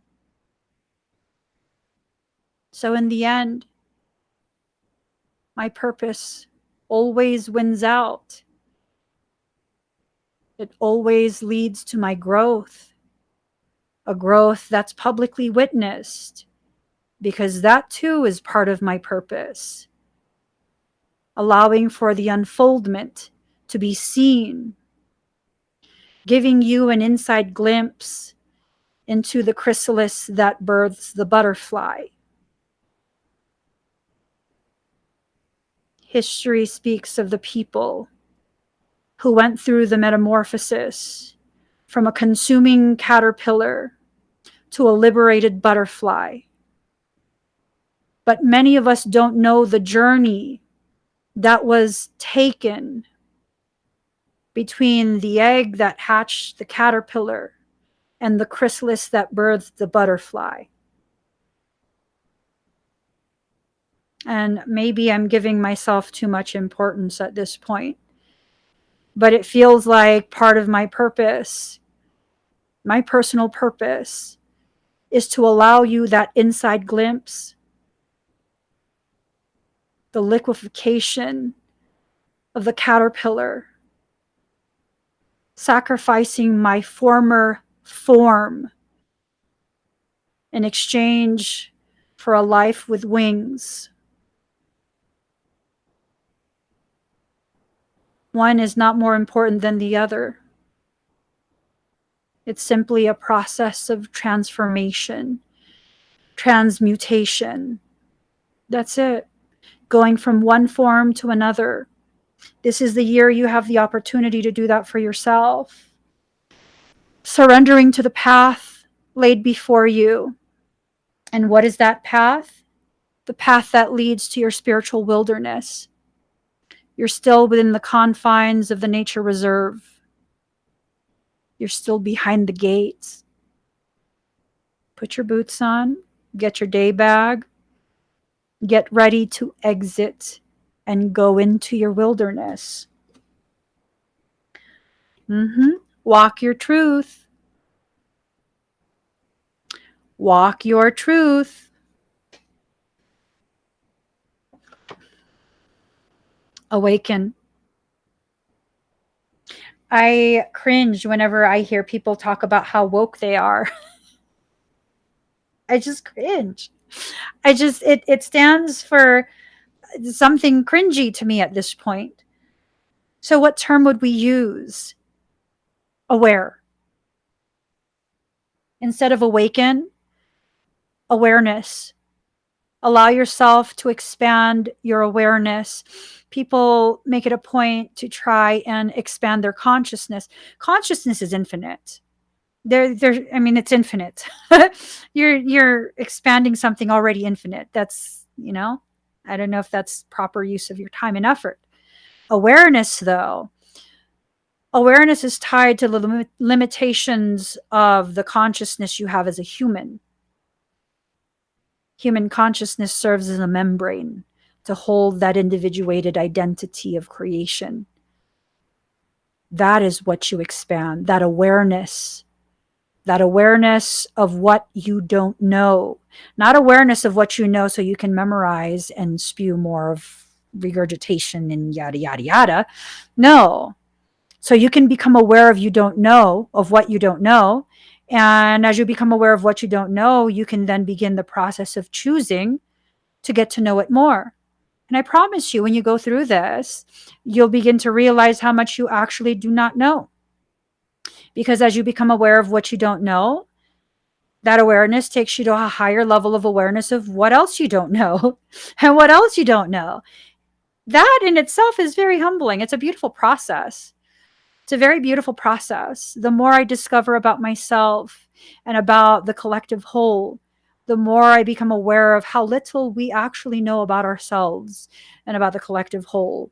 And it doesn't diminish us.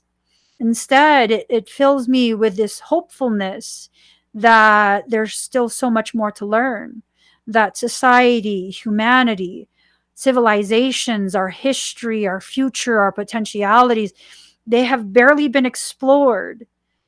And if they've barely been explored, then we haven't even come to half of a half of a half of the potential solutions that will ease the suffering of humanity. We suffer by choice.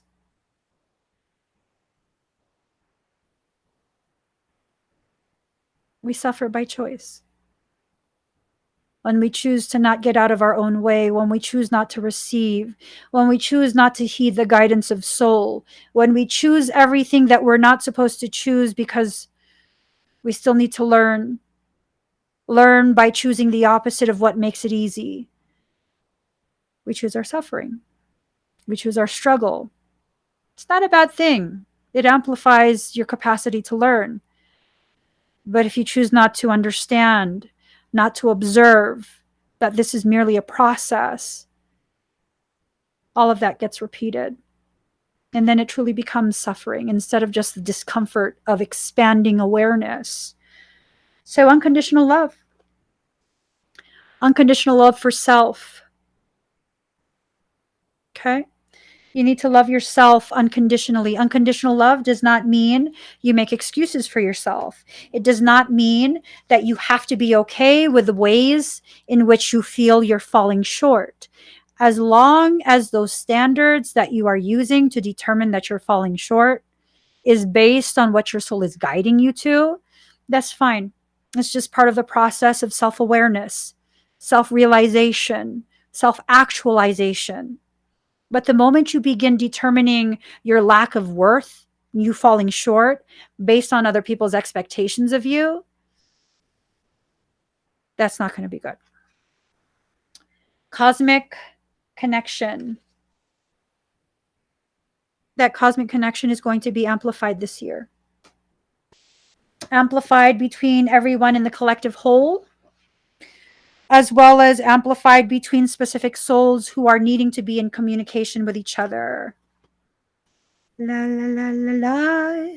Bow to your partner. La la la la la. I'm going to get you guys a final card and then I'm going to get going because I have to get going. Here goes.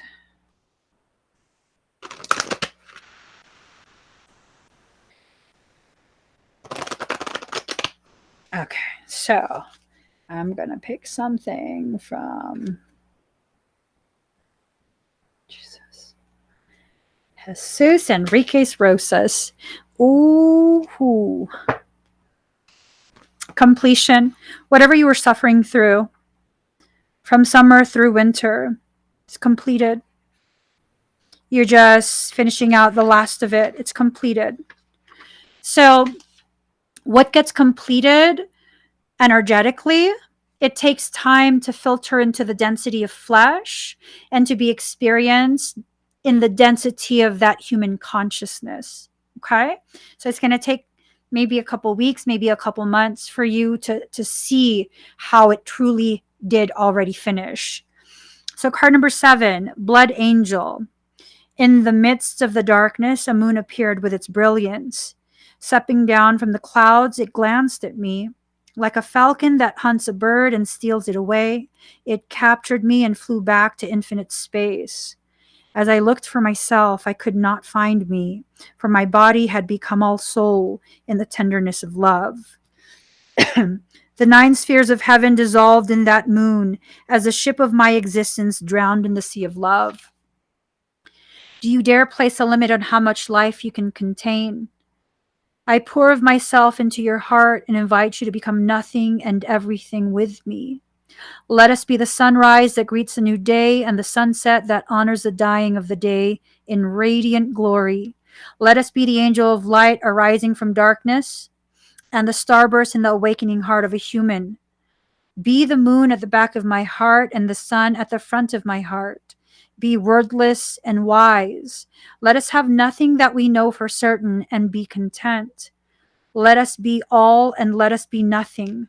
Let us be. This is everything we've been talking about through this entire reading. The oracle of the blood angel comes to you with a particular message.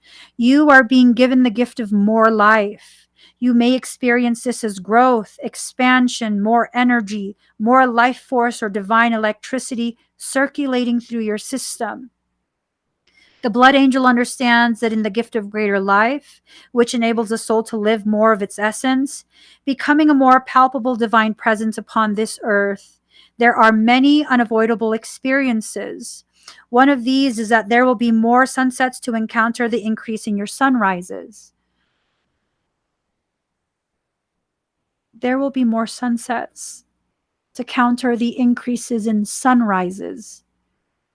There will be more endings in order to bring forth the fruition of new beginnings. This is about balance. When opening up to receive more, one needs to empty out what has been allowed for a new influx of energy. It's not about an exchange of equal measure, for you will receive according to the great generosity of life itself, and thus even more shall be offered in compensation for what you are willing to release. However, release must take place. Balance is a natural law. The sunset makes way for a time of night that might be the darkness of grief or the stirring of unknown places within that only reveal themselves in the clarity the following morning. Being ready to endure the sunset and night to become ready to receive the sunrise, and with more of it life, is your divine task now. Why is this coming to you? You're ready for it. You've outgrown what has been and cannot satisfy your soul anymore. A part of you, your mind perhaps, may question whether or not you really want the change inherent in this oracle, divine gift or not. You may prefer that things remain the same, but what are you really wanting in that belief? Happiness? A sense of safety and security? Love? Remember that in any divine gift, no matter whether it seems to come at first through an obvious bestowal of grace, such as a wish coming true or a prayer being answered, or through a hidden grace of a loss or ending in our lives, there's always an offering of greater life within it. The blood angel tells you to not make yourself too small for what's happening in your soul and life now by holding on to what you know or holding on to what's better let go of. It may not be easy, but you will gain more trust in the divine, in you, in life, and greater power and heavenly play can and will flow through your soul into the world. The blood angel invites you to accept the genius of life and allow it to flow through you, circulating your divine light even more abundantly into the world around you. This oracle comes with a particular blessing of well-being and vitality. You have perhaps become tired or are well but seek to engage in new projects or practices that will stretch or challenge you. The blood angel brings you the blessing of whatever energy is required to expand into where life is leading you. What the divine has instilled within your heart shall be financed with life force and energy so it may be brought to fulfillment. The financing of it. You may not understand how much is being placed into your account through that spiritual financing. I promise you, you can afford this cycle of growth. I promise you, you can afford this new emotional, mental, and spiritual house that your soul is planning to relocate you into. You have to just be willing for the movement. You have to allow for the flow. If not, you'll convince yourself you can't do it. And once you convince yourself, that's going to be very hard, very, very hard to get yourself out of that comfortable place of discomfort. For many of us, we've become too accustomed, too desensitized to this place of suffering, this place of pain. You don't have to live there anymore. The spiritual financing will get you through it. You're not energetically bankrupt. You just choose to keep giving it away. So stop. Stop giving everything away. You were never asked to do that. Someone lied to you at some point, and you believe the lie. The only thing you did wrong in this life is believe the lie. The lie of who people told you you are, and the lie of what you can or cannot have.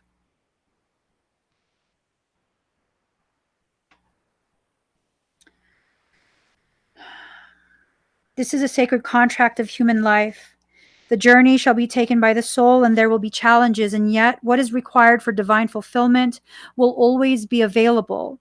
If you've been struggling with your energy levels or with emotional or psychological challenges, more so than usual perhaps, then you're asked to complete a sacred honoring ritual. The reason for this is that your energy, as you're going through growth and opening, can become unstable for a time, more porous or vulnerable than usual. This is nothing to be concerned about, but you will benefit from more spiritual protection during this time. These rituals will assist you in gaining additional spiritual protection. If you need to take any particular action to bring yourself healing and wellness, whatever spiritual rituals will help you become conscious of and ready for that action, simply through life experiences and internal wisdom when the time is right, is most appropriate for you now. You get to choose how you do this. You can do it through prayer, through meditation, magical practice if that's what you do. This is for your growth. Magic is not intrinsically evil. It's a part of you. Anything you do with malicious intent is evil. It's not the action, it's the intention that creates evilness. Don't be afraid to tap into who you are, to help yourself heal, to help yourself grow, to help yourself become more of who you are. Because who you truly are is the actual gift you came into this life to bring to humanity. Not the fakeness, not the facade, but the truth of who you actually are. That is the gift, not the packaging. It was never about the packaging. So,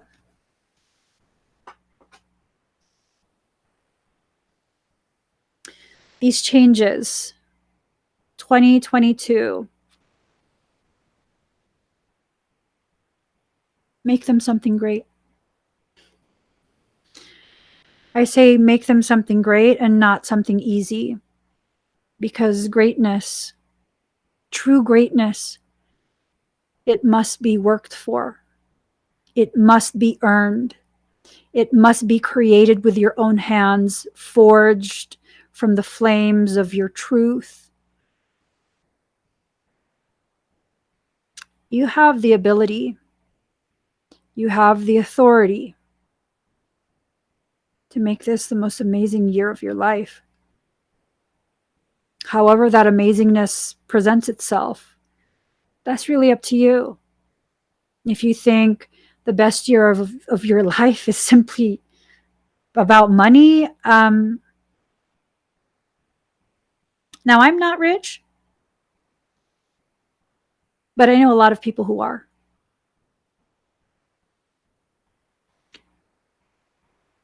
That money never made them happy. It just made it easier to afford the distractions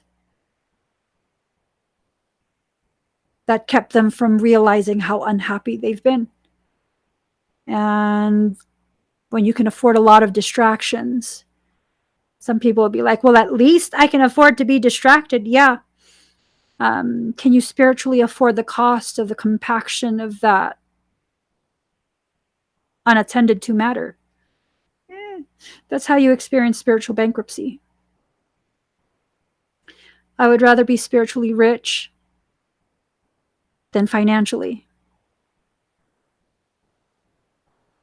This is the year I take the time to process my life.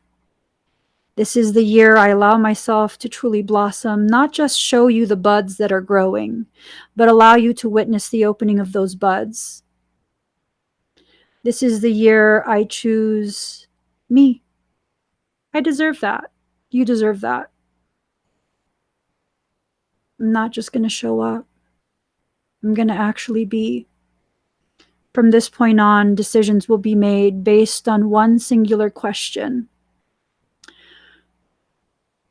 How does this further or support my truth and my purpose? Nothing to do with money.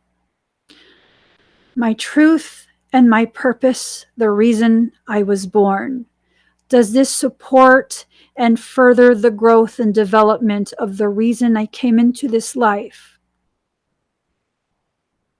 If it doesn't, I have no time, energy, or attention for it. If it does, I will sit with it in stillness for as long as I need to. I will invest in me. I will invest in my growth. And investing in me and my growth, I'll have more to share with the world. And when I have more to share with the world, I better serve the purpose I came into this life to serve. Let's set an intention.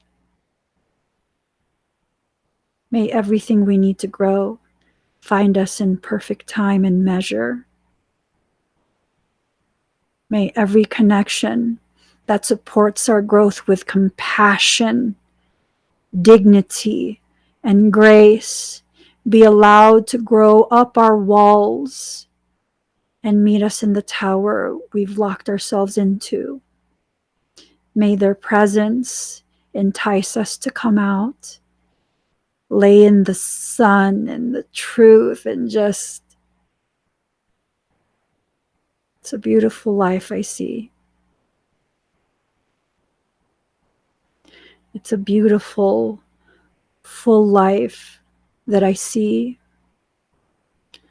A life of complex simplicity. A life of simple complexity. A life that I was personally created to be able to handle. Not just carrying a load, but to wield it with intent and accuracy. It's no longer enough for me this year to be able to wield something. I have to be able to wield it with accuracy, not as a weapon, but a specialized tool. We're building something amazing. Not just me, all of us together. Because I would not have been able to grow in the way I have this year without your presence. That's just the reality of it. Without your presence, without your encouragement, without you quietly holding space as I quietly disappeared unexpectedly, I would not have been able to grow and expand without you making me feel so safe to be myself. That's how important we all are to each other. I'm nothing more than a representation of what we are to each other. It's never about me. It's always about us. The way we grow and what I stand for. And what do I stand for? The potentiality of us. Of us. I simply go through things before you so you can understand. We can make it out the other side no matter how difficult. No matter how difficult, I always make it out through the other side. So will you. You're afraid? Okay. Do it anyways. Get to the other side anyways. Promise you. If you do that, if you believe me, if you trust what I say, and you push through, as soon as you get to the other side, the fear disappears. That fear is gone. It's gone. The longer you sit in idleness, the longer you marinate in that fear. This is not about rushing. This is about moving with intent. This is about considering what you're experiencing, acknowledging the fear, and continuing that dynamic movement anyways. This is the year you learn how to do that. This is the year you master that skill. How powerful is that? I got to get going, guys.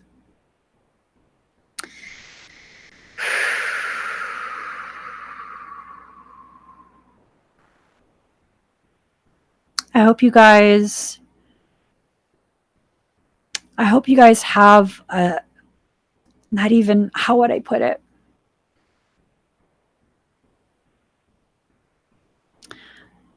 I'll put it in the way I did on Facebook. I hope this is the year you fall in love with your petals and your thorns. They're both the most beautiful parts of you. Your petals and your thorns.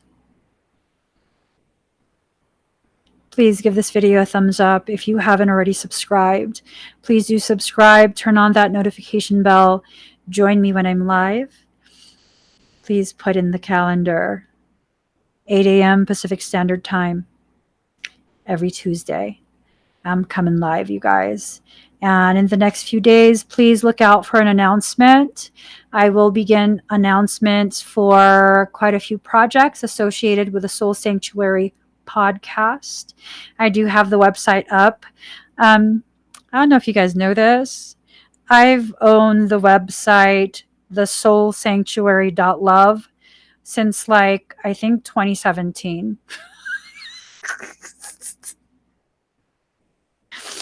It's now 2022. It only took me 5 years. It only took me 5 years. Why am I sharing this? however long it takes you to develop the maturity to be able to do whatever it is you need to do. It's valid.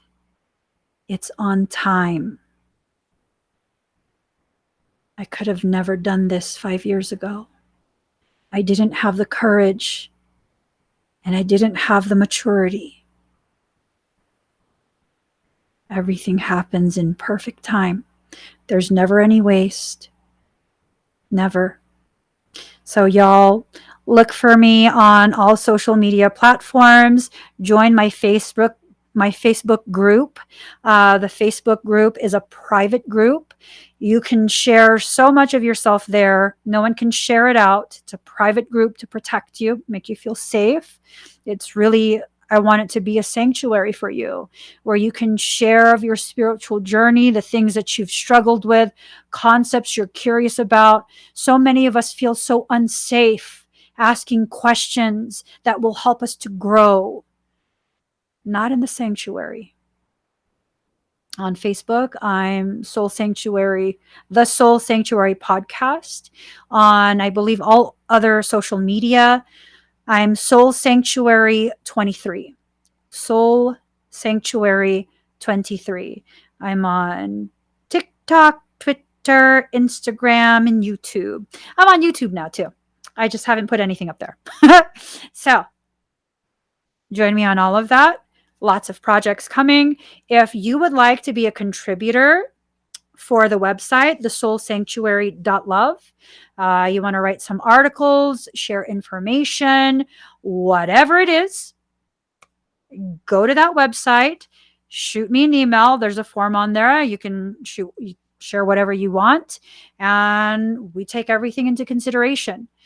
This Soul Sanctuary, I'm starting it, but we're running it together. That's why it's a soul sanctuary. It's not the Emmy sanctuary. It's the soul sanctuary. It's our place.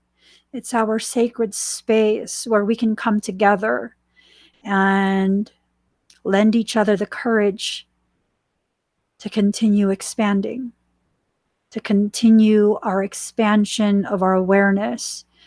I'm very excited for what this year will bring all of us. I'm finally not afraid, like really, really not afraid.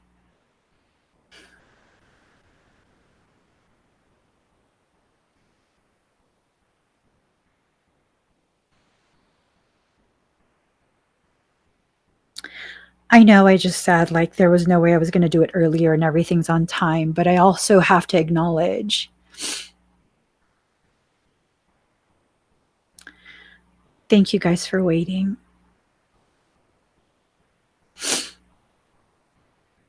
Thank you guys for waiting until I could find the courage to do what I said I would do on a soul level. I always make good on my promises, but sometimes it takes me some time. I'm ready. Truly ready, with no resistance. And I hope that inspires you to be truly ready and not resist your life, your growth, and your rise. I'll see you guys tomorrow.